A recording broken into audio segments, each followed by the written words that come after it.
Сәлеметсіздер ме, құрметті әріптестер? Бүгін сіздермен дәл осындай трендтегі слайдта қалай жасауға болатындығы жөнінде үйрететін боламын.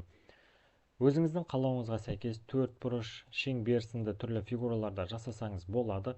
Ол үшін слайдтың жаңа бетін ашып аламыз. Келесі қадам вставка бөлімінің ішінен фигура батырмасын таңдаймыз. Өзіңіздің қалауыңызға сәйкес кез келген үш бұрыш, төрт бұрыш, жұлдыз сынды түрлі фигураларды таңдасаңыз болады. Келесі қадам тышқанның оң жақ батырмасын басып, көшіру батырмасын басып қоямын. Осы жерде тілге тиге дейін әріптестер дәл бұлай тышқанмен жұмыс жасағанның орнына клавиатурамен жұмыс істеген абзал.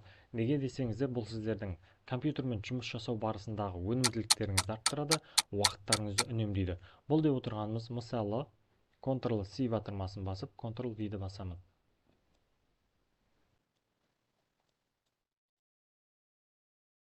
Енді сіздерде дәл осындай жағдай болуы мүмкін, мысалы мына ортасындағы фигураны дәл осындай центріне қойғыңыз келеді.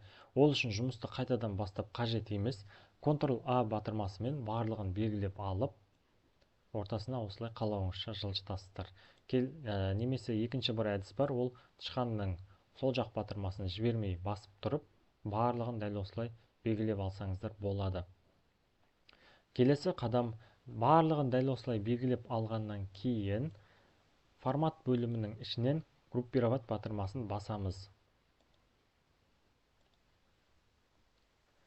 Одан кейін тышқанның оң жақ батырмасын басып, формат фигураны басып, келесі рисунок или текстура бөлімінің ішінен қалауыңызша фон таңдайсыз.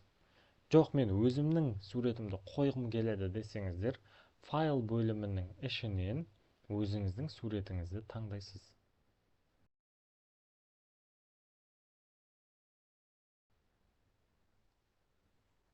Одан кейін закрыть батырмасын басамыз.